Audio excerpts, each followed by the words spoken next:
حضرت عائشہ رضی اللہ تعالیٰ عنہ فرماتی ہے کہ اعتکاف کرنے والوں کے لیے اعتکاف کے معاملے میں سنت یہ ہے کہ وہ نہ مریض کی عیادت کرے، نہ جنازے میں جائے، نہ عورت کو ہاتھ لگائے، نہ اس سے مباشرت کرے، نہ کسی حاجت کے لیے مسجد سے نکلے بجز اس حالت کے کہ جس کے لیے مسجد سے نکلنے کے سوا کوئی چارہ نہ ہو، اور اعتکاف روزے کے بغیر نہیں ہوتا۔ اگرچہ اعتکاف کے لیے ہر شخص اپنی مرضی کے مطابق اپنا ایک ٹائم ٹیبل بنا سکتا ہے، لیکن سہولت کے لیے یہاں پر چند ایسی باتوں کا ذکر کیا گیا ہے جو اعتکاف کرنے والوں کے لیے مفید ہو سکتی ہیں، کیونکہ کوئی بھی کام اگر پلاننگ کے ساتھ کیا جائے، اچھے طریقے سے کیا جائے، تو اس کا اجر و ثواب بھی کئی گنا بڑھ جاتا ہے اور انسان کا وقت بھی زیادہ بہتر طور پر استعمال ہوتا ہے۔ نمونے کا ایک ٹائم ٹیبل حاضر خدمت ہے۔ مثلا دن کا آغاز صبح اٹھنے سے ہوتا ہے۔ اعتکاف میں اگر آپ رات کے تیسرے پہر اٹھ جائیں اور اللہ پاک کے حضور مناجات کریں، دعائیں مانگیں، ذکر اذکار کریں، نوافل پڑھیں، تو وہ وقت عبادت کے لیے نہایت بہترین ہے۔ حضرت ابو ہریرہ رضی اللہ تعالیٰ عنہ سے روایت ہے کہ رسول اللہ صلی اللہ علیہ وسلم نے فرمایا، ہمارا رب جب آخر تہائی حصہ رات کا باقی رہ جاتا ہے تو آسمان دنیا پر اترتا ہے اور فرماتا ہے، کون مجھ سے دعا کرتا ہے کہ میں اس کی دعا قبول کروں؟ کون مجھ سے کچھ مانگتا ہے کہ میں اس کو دوں؟ کون مجھ سے گناہوں کی معافی چاہتا ہے کہ میں اس کے گناہ معاف کر دوں؟ اور ویسے بھی صبح کے اوقات میں سحری کے وقت استغفار اللہ کے مقرب بندوں کا شیوا ہے۔ اللہ سبحانہ وتعالیٰ فرماتے ہیں اپنے نیک بندوں کے بارے میں کہ وَبِالْأَسْحَارِ هُمْ يَسْتَغْفِرُونَ، سحری کی گھڑیوں میں وہ استغفار کرتے ہیں، اس لیے اس وقت ذکر میں بہترین وظیفہ استغفار کا ہو سکتا ہے۔ ذکر و اذکار کے بعد سحری کے وقت آپ سحری بھی کھا سکتے ہیں۔ اعتکاف میں کھانے پینے کی کوئی ممانعت نہیں۔ حضرت انس رضی اللہ تعالی عنہ سے روایت ہے کہ رسول اللہ صلی اللہ علیہ وسلم نے فرمایا، سحری کھاؤ کیونکہ سحری کھانے میں برکت ہے۔ اس کے بعد نماز فجر کا وقت آتا ہے۔ اگر خواتین گھر میں اعتکاف کر رہی ہوں تو ان کے لیے خاص طور پر فجر کی نماز میں لمبی نماز پڑھنا زیادہ مفید ہے۔ اس کے بارے میں حضور صلی اللہ علیہ وسلم کا طریقہ ہمارے سامنے ہے۔ بخاری کی روایت ہے کہ آپ صلی اللہ علیہ وسلم صبح کی نماز سے اس وقت فارغ ہو جاتے جب ہم میں سے کوئی اپنے پاس بیٹھنے والے کو پہچان لیتا۔ آپ اس میں یعنی فجر کی نماز میں 60 آیتوں سے لے کر 100 آیتوں تک پڑھتے تھے۔ تو اس سے پتہ چلتا ہے کہ ایک تو فجر کی نماز ذرا جلدی شروع کر لینی چاہیے، یعنی وقت ہوتے ہی اندھیرے میں۔ دوسرے یہ کہ وہ تمام نمازوں سے زیادہ لمبی نماز ہونی چاہیے جس میں 60 سے 100 آیات تک پڑھی جائیں اگر زبانی یاد ہو،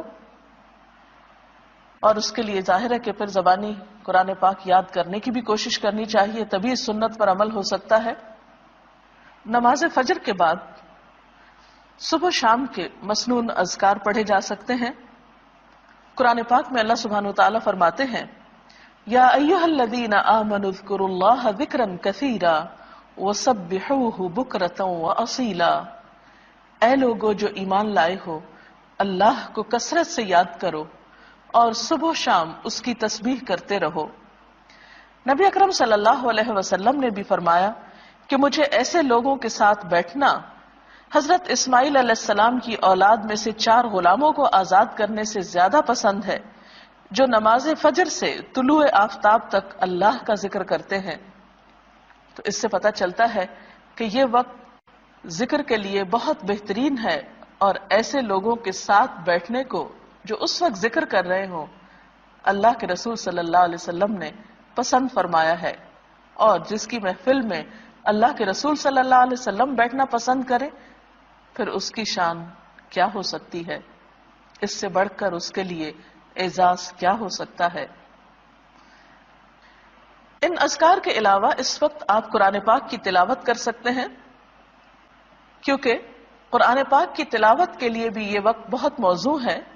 سورۃ بنی اسرائیل میں اللہ تعالیٰ فرماتے ہیں ان قرآن الفجر کان مشہودا، بے شک صبح کا قرآن حاضر کیا جاتا ہے، یعنی اس وقت فرشتے حاضر ہوتے ہیں۔ پھر اسی طرح اگر آپ اپنے اعتکاف ہی کی جگہ پر نماز، ذکر، تلاوت کے بعد سورج طلوع ہونے کا انتظار کریں، ذکر میں مشغول رہیں حتیٰ کہ نماز اشراق کا وقت ہو جائے، تو اس کو بھی ساتھ ہی ادا کر لیں۔ حضرت انس رضی اللہ تعالی عنہ سے روایت ہے کہ رسول اللہ صلی اللہ علیہ وسلم نے فرمایا، جس آدمی نے فجر کی نماز جماعت سے پڑھی، پھر سورج طلوع ہونے تک بیٹھ کر اللہ کا ذکر کرتا رہا اور 2 رکعت نماز ادا کی، یعنی اشراق کی نماز، اسے ایک حج اور ایک عمرے کا ثواب ملے گا۔ راوی نے کہا کہ رسول اللہ صلی اللہ علیہ وسلم نے فرمایا، پورے ایک حج اور ایک عمرہ کا ثواب، یعنی بہت ہی اجر و ثواب ہے اس وقت کی عبادت کا۔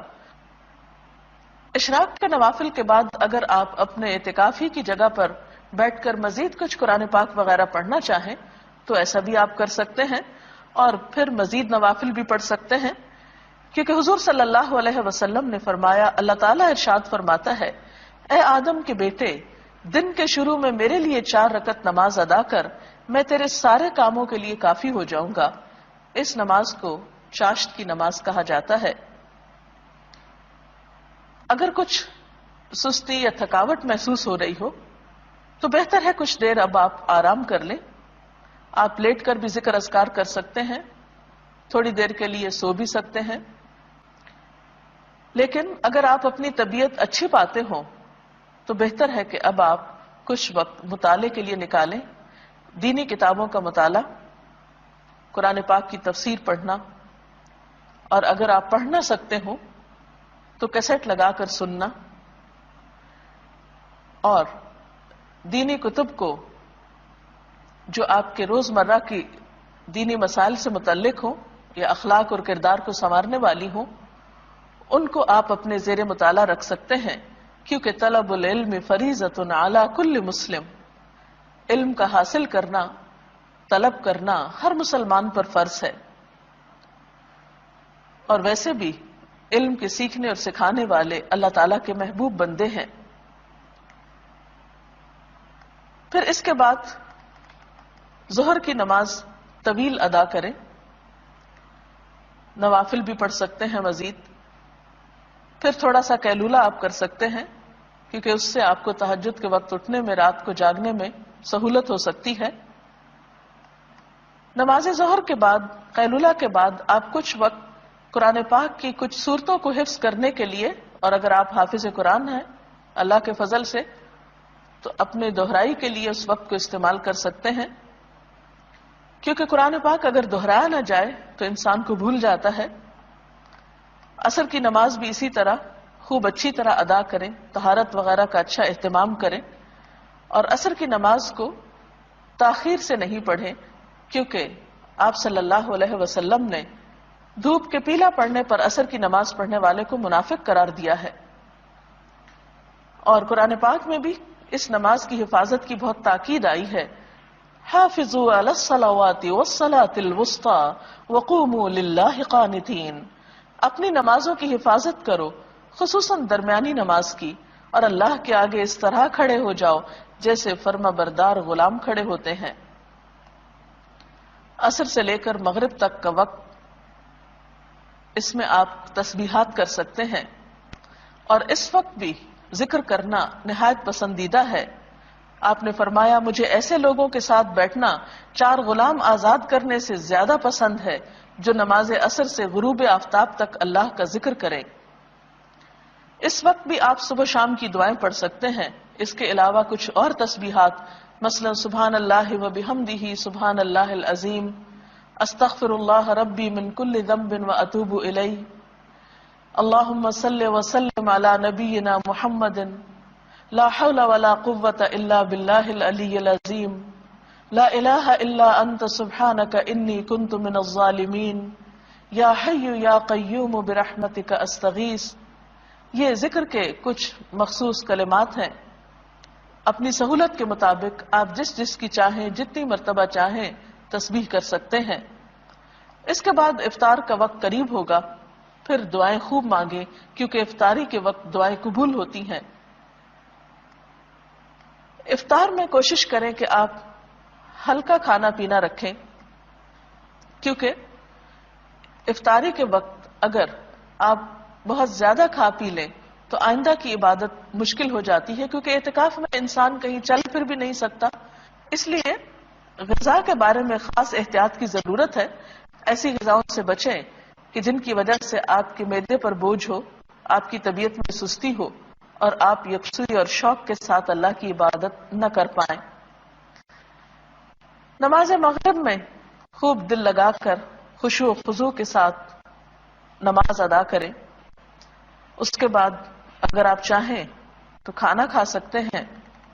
کھانے کے بعد نماز عشاء سے پہلے اگر آپ وقت مقرر کر لیں کہ کچھ دعائیں جو آپ صلی اللہ علیہ وسلم مختلف مواقع کی مناسبت سے پڑھتے تھے ان کو یاد کر لیں تو یہ بھی ایک اچھی کوشش ہوگی. مثلا گھر سے نکلتے وقت کی دعا، گھر میں داخل ہوتے وقت کی دعا، سواری پہ بیٹھتے وقت کی دعا، اسی طرح آئینہ دیکھنے کی دعا وغیرہ وغیرہ. صبح شام کے بہت سے ایسے اذکار موجود ہیں کہ جنہیں آپ اپنی عادت بنانے کے لیے زبانی یاد کر سکتے ہیں اور جس سے آپ کی زندگی برکتوں سے مالا مال ہو سکتی ہے.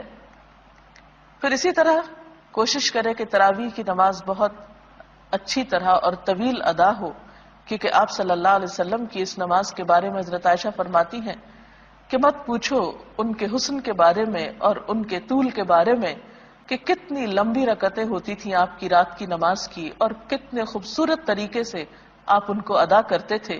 صرف تعداد پوری کرنے، گنتی پوری کرنے کی کوشش نہ کریں بلکہ آپ صلی اللہ علیہ وسلم کی سنت پر عمل کرتے ہوئے طویل قیام، طویل رکوع اور طویل سجدوں کی بھی کوشش کریں. معلوم نہیں زندگی میں آئندہ یہ موقع ملے یا نہ ملے، تو ان فرصت کے لمحات سے خوب خوب فائدہ اٹھائیں. اس کے بعد آپ رات کو آرام کر سکتے ہیں. آرام کے لیے بھی آپ مسنون طریقہ اختیار کریں. دائیں کروٹ پہ لیٹیں، دایاں ہاتھ دائیں گال کے نیچے رکھتے ہوئے مسنون دعا پڑھیں، آیت الکرسی پڑھیں اور اس طرح آپ صبح سے لے کر رات تک، آپ جاگنے سے لے کر سونے تک مسلسل عبادت کی حالت میں رہیں گے. اگر آپ ایک ٹائم ٹیبل کی، اس کی یا اس کے علاوہ اپنی ضرورت کے مطابق ایک پابندی کریں گے تو انشاءاللہ اپنے اوقات سے بہتر فائدہ اٹھا سکیں گے. اللہ تعالی ہم سب کو نیکی کی توفیق بھی دے.